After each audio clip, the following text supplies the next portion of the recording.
അസ്സലാമു അലൈക്കും വറഹ്മത്തുള്ളാഹി.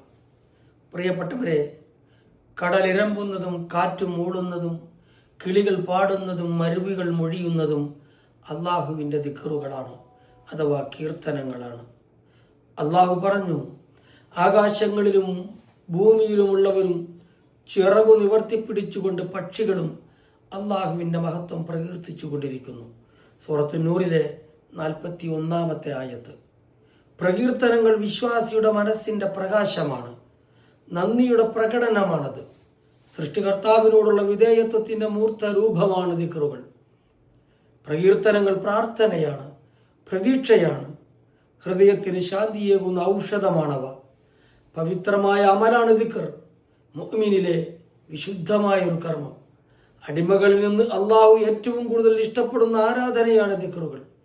അള്ളാഹു പറഞ്ഞു, ആകയാൽ നിങ്ങൾ എന്നെ ഓർക്കുക, നിങ്ങളെ ഞാനും ഓർക്കുന്നതാണ്. എന്നോട് നിങ്ങൾ നന്ദി കാണിക്കുക, നിങ്ങൾ എന്നോട് നന്ദികേട് കാണിക്കരുത്. സൂറത്തുൽ ബഖറയിലാണ് റബ്ബിൻ്റെ ഈ സാരോപദേശമുള്ളത്. പ്രിയ സഹോദരങ്ങളെ, അവസാനിക്കാൻ പോകുന്ന റമദാനിൻ്റെ രാപ്പകലുകളിൽ നമുക്ക് നമ്മുടെ കാരുണ്യവാനായ റബ്ബിനെ ധാരാളം സ്മരിക്കാം, പ്രകീർത്തിക്കാം, അവൻ്റെ ദിക്റുകൾ വഴിയാം. അള്ളാഹു അനുഗ്രഹിക്കട്ടെ. അസ്സലാമു അലൈക്കും വറഹ്മത്തുള്ളാഹി.